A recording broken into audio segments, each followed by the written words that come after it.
Yes, today I am delivering a lecture on this poem To Autumn, written by John Keats for students of BA Part 2nd in paper 1st.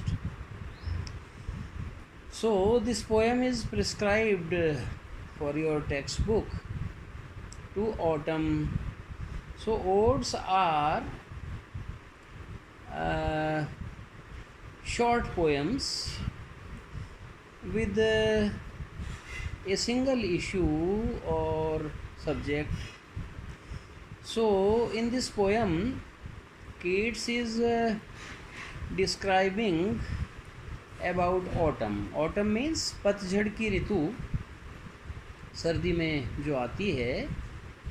तो ज़्यादातर लोगों ने वसंत के बारे में लिखा है, रेनी सीज़न के बारे में. तो कीट्स ने ये लिखा है कि ऑटम के भी अलग चार्म्स हैं. ऑटम को हमें हल्के में नहीं लेना चाहिए. तो ऑटम की क्या क्या खासियत हैं इसमें वो वर्णन करता है. So the first line is season off mists and मेलो fruitfulness. Now see the pictorial quality and the sensuousness of Keats. So autumn is a season of mists. Mist आप जानते हैं, धुंध, कुहासा, कोहरा. तो इस सीज़न में धुंध रहती है, सूरज जल्दी नहीं निकलता, बड़ी भारी सर्दी होती है. एंड मेलो फ्रूटफुलनेस, और इसमें फल पक जाते हैं, मैच्योर हो जाते हैं. फ्रूटफुलनेस का मतलब है उनमें पूरी तरह से जो राइप फ्रूट के रूप में हम देखें तो वैसे वो परिवर्तित हो जाते हैं. Close bosom friend of the maturing sun. अब इसने ऑटम का पर्सोनिफिकेशन भी किया है, क्योंकि पर्सोनिफाई करना ये कविता की एक विधा होती है. हम इन एनिमेट ऑब्जेक्ट्स को जब एनिमेट के रूप में शो करते हैं तो उसको पर्सोनिफाई करना कहा जाता है. तो जैसे ये मैच्योरिंग सन का मतलब है परिपक्व करने वाले सूर्य का, क्लोज का मतलब बड़ा ही खास, निकट का, बूजम फ्रेंड हो. बूजम फ्रेंड कहते हैं बहुत ही घनिष्ठ मित्र. बूजम का वैसे मतलब हार्ट है. तो जिनके हृदय मिले हुए हों, जिनमें भावनाएं बिल्कुल एक जैसी हों, तो ऐसे मित्रों को बूजम फ्रेंड कहा जाता है. तो यहाँ दोनों का पर्सोनिफिकेशन है, ऑटम का भी और सन का भी. तो जैसे दो मित्र मिलकर के बहुत ही घनिष्ठ रूप से बातें करते हैं, तो ऐसे ये दोनों बैठे हुए हैं. एक तो सूर्य है और एक पतझड़ है, और वो दोनों योजना बना रहे हैं कि कैसे हमें कार्य करना है. तो घुट घुट कर बातें करना जिसे कहा जाता है. तो इस प्रकार से वो आपस में बातचीत कर रहे हैं. कंस्पायरिंग विद हिम, और ऑटम सूर्य से योजना बना रहा है. तो कंस्पायर का मतलब कॉन्स्पिरेसी, ये षड्यंत्र भी होता है, लेकिन यहाँ प्लान है क्योंकि थोड़ी ओल्ड इंग्लिश है. आजकल यूजेज अलग है थोड़ा सा. तो उस दृष्टि से हमें देखना होगा कि कंस्पायरिंग विद हिम, वो योजना बना रहा है सूर्य के साथ में, पतझड़ का मौसम. How to load and bless, किस प्रकार से लोड किया जाए. लोड का मतलब आप जानते हैं, वज़न को लोड कहते हैं. तो जैसे जैसे फल पकता है तो वज़न भी बढ़ जाता है, उसका आकार प्रकार भी बढ़ता है. एंड ब्लेस विद फ्रूट, और इसी प्रकार से ब्लेस का मतलब वरदान देना होता है. विद फ्रूट, तो वृक्षों और बेलों को तो फल फूल का ही वरदान मिलेगा. तो कैसे उन्हें फलों से भर दिया जाए. द वाइन्स, वाइन का मतलब यहाँ पर है अंगूर की बेलें. VINE वाइन है. WINE मदिरा होती है, वो इसका आशय नहीं है. VINE का मतलब होता है अंगूर की बेल होती हैं, और that round the thatch eaves run, जो छज्जों पर से हो कर के गुजरती। तो पहले झोपड़ियों पर बेलों को डाल दिया जाता था और उनमें अंगूर वगैरह लगते थे। आजकल तो जाल बनाया जाता है और जाल पर बेलों को चढ़ा दिया जाता है, जिससे अंगूर आराम से नीचे लटकते रहते हैं, धरती को स्पर्श नहीं करते और उनमें खराबी नहीं आती है। फिर उनको तोड़ लिया जाता है। तो अब देखिए कि आपके मुंह में पानी आ जाएगा। सेंसुअसनेस है, अंगूर का नाम सुनते ही उसके रस से आप को अनुभूति होगी। तो सेंसुअसनेस है और पिक्टोरियल क्वालिटी भी है कि किस तरह से दोनों बैठे हैं, योजना बना रहे हैं, अंगूर की बेलों में फल आ रहा है। तो ये बहुत ही सुंदर वर्णन, very very remarkable poem of John Keats. तो उसकी प्रतिनिधि कविताओं में से मानी जाती है। बड़ा मैच्योर राइटर नज़र आता है। हालांकि आपको मालूम है कि 25 साल और कुछ महीने में ही वो गुज़र गया था। ज़्यादा लाइफ उसको भगवान ने नहीं दी, लेकिन टैलेंट उसके पास में बहुत अधिक है। तो वो वर्णन बहुत सुंदर तरीके से कर रहा है। तो अंगूरों का वर्णन हुआ। फिर है टू बेंड विद एप्पल्स, और इसी तरह से एप्पल्स का मतलब आप जानते हैं सेब। तो हिमालय में जो लोग गए हैं, हिमाचल तो एप्पल स्टेट है और उत्तरांचल में भी काफ़ी ये पैदा होता है। तो वहाँ पर आप देखोगे कि इतने लद जाते हैं सेब, एक एक पेड़ में हज़ारों फल आते हैं। तो टू बैंड विद एप्पल्स, तो बैंड का मतलब मुड़ना। तो निश्चित रूप से पेड़ झुक जाएगा जब इतने ज़्यादा फल आएंगे। तो bend with apples the mossed cottage trees, mossed का मतलब जिनमें काई लगी हुई है, इस प्रकार के, क्योंकि खूब बारिश में ये पैदा होते हैं, ठंडे इलाकों में पैदा होते हैं।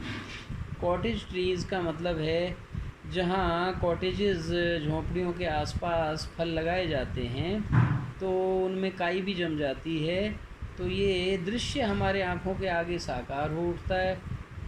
And fill all fruit with ripeness to the core, और सारा जो फल है जो कॉटेज ट्रीज़ में आया हुआ है विद राइपनेस, उनमें राइपनेस का मतलब पकाव आ जाता है इस मौसम में। टू द कोर, कोर का मतलब है अंदर तक। तो सेब के अंदरूनी भाग तक जहाँ बीज होते हैं वहाँ तक वो राइप हो जाता है, खूब फल पक जाता है, मोटा हो जाता है, गूदा उसमें आ जाता है और रस भी भर जाता है। तो ये आपका सेंस ऑफ टेस्ट को अपील करेगा, सेंस ऑफ साइट को अपील करेगा। तो इसलिए सेंसुअसनेस और पिक्टोरियल क्वालिटी में कीट्स का कोई मुकाबला नहीं। नेक्स्ट लाइन देखिए, to swell the gourd, gourd का मतलब लौकी होता है, कद्दू, लौकी, उसको भी फुलाया जाता है। तो ये बता रहा है कि यद्यपि वसंत में फूल खिलते हैं, लेकिन जो फल हैं वो पतझड़ में ज़्यादा आते हैं, ज़्यादा पकते हैं। तो कद्दू भी मोटा हो जाता है, स्वेल का मतलब फुलाना। And plump the hazel shells, और इसी तरह से जो अखरोट इत्यादि मेवे होते हैं उनको भी ये मौसम प्लम्प कर देता है। प्लम्प का मतलब है मोटा कर देना, फूल जाना, खूब उसमें अंदर गिरी आ जाती है। विद ए स्वीट कर्नल, तो कर्नल यहाँ आर्मी का कर्नल नहीं है, के से शब्द शुरू है। आप अपनी पोएम्स साथ में रखा कीजिए जब मैं इस ढंग से पढ़ाऊँ, तो टेक्स्ट बुक आपके सामने हो तो ज़्यादा अच्छा है। तो with a sweet kernel, kernel here means गिरी। तो सी से शुरू होता है, COLONEL, that is colonel in army, और ये KERNEL कर्नल है। तो इसका मतलब है अंदर जो गिरी है, जैसे नारियल में होता है।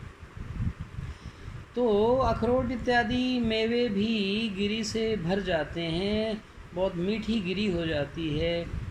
टू सेट बडिंग मोर, और फ्लावर्स भी खिलते हैं, पतझड़ में भी बहुत से फूल खिलते हैं। बडिंग मोर का मतलब है नई नई कलियाँ इस मौसम में आती हैं। एंड स्टिल मोर, और ज़्यादा आती रहती हैं। Letter flowers for the bees. तो बीज का मतलब मधुमक्खियाँ जो फूलों से शहद बनाती हैं, उनके लिए लेटर फ्लावर्स का मतलब है जो बाद के फूल हैं, यानी वसंत के बाद वो आते रहते हैं। कई बार पतझड़ में भी वो आते रहते हैं। अनटिल दे थिंक, और मधुमक्खियाँ ये सोचने लगती हैं, अभी कवि की कल्पना है, imagination, warm days will never cease, कि गर्म दिन कभी भी समाप्त नहीं होंगे। तो उनको सर्दी का एहसास ही नहीं होता कि जाड़ा आ चुका है, पतझड़ आ चुका है। वो सोचती हैं गर्म दिन ही चल रहे हैं क्योंकि अब भी फूल आ रहे हैं, तो वो भी अपना शहद बनाना जारी रखती हैं। अब देखिए कितने सुंदर वर्णन है। तो खूब बढ़िया चारों तरफ वातावरण क्या है, कहीं सेब लदे हुए हैं, कहीं पर अंगूर जो हैं वो आपको गुच्छे दिखाई देते हैं, कहीं पर आपको ऐसा मेवे वगैरह है वो भी खूब मोटे हो रहे हैं, खूब उनमें गिरी आ रही है। इसी तरह से फूल भी खूब खिल रहे हैं और शहद की प्रक्रिया मधुमक्खियों द्वारा जारी है। Until they think warm days will never cease. Cease means stop. CEASE, cease का मतलब होता है रुकना, यानी कभी भी गर्म दिन ख़त्म नहीं होंगे, रुकेंगे नहीं। For summer has overbrimmed their clammy cells, क्योंकि वो थक भी गई हैं, क्योंकि गर्मी ने ओवर ब्रिम्ड कर दिया है। ब्रिम कहते हैं किनारा, ओवर ब्रिम्ड का मतलब जो छत्ता होता है उसमें जो सेल्स बनाती हैं, देयर क्लेमी सेल्स, उन सेल्स चिपचिपे सेल्स में से शहद बाहर आता रहता है। तो रस छलका जा रहा है, लेकिन और फूल आए जा रहे हैं। तो मधुमक्खियाँ बेचारी समझ नहीं पा रही कि हमारे छत्ते तो भर गए, अब हम इसको कहाँ स्टोर करेंगी, और गर्मी के दिन ख़त्म ही नहीं हो रहे, यानी फूल आते जा रहे हैं। तो अर्ली जो ऑटम है और जो लेट स्प्रिंग है उसमें इस प्रकार की घटनाएं घटती। ये आपका एक स्टेंजा हो गया कंप्लीट, और अब दूसरा स्टेंजा जो है वो नेक्स्ट टाइम लेंगे। होम असाइनमेंट भी मैं आपको दे देता हूँ। तो केवल ये जो स्टेंजा है ये आप इसको पढ़ लीजिए और अपने तरीके से अपनी भाषा में इसके बारे में चाहे 3-4 लाइन लिखें तो आप ज़रूर लिखें। इससे क्या होगा कि आपको कविता का बहुत अच्छा परिचय भी प्राप्त हो जाएगा, उसकी क्वालिटीज़ भी पता चल जाएंगी, और फिर आपको इसको पढ़कर अच्छा भी बहुत लगेगा। क्योंकि मैंने बताया ये ऐसी पोएम है जिसको पढ़ने से आपके मुंह में पानी भी आ जाएगा और आपको लगेगा कि ये तो बहुत ही शानदार कविता है, और आपके आगे दृश्य साकार हो जाएंगे, जैसे स्वयं आप किसी अंगूर के बगीचे में या सेब के बगीचे में अथवा किसी अखरोट इत्यादि मेवों के बाग में घूम रहे हैं, और फ्लावर्स भी आपको दिखाई देंगे, आपको छत्ते भी नज़र आएंगे मधुमक्खियों के जिनमें से शहद टपक रहा है। तो इस तरह से इसके बारे में लिखना आपके लिए बड़ा अच्छा रहेगा, एग्ज़ाम की तैयारी भी होगी।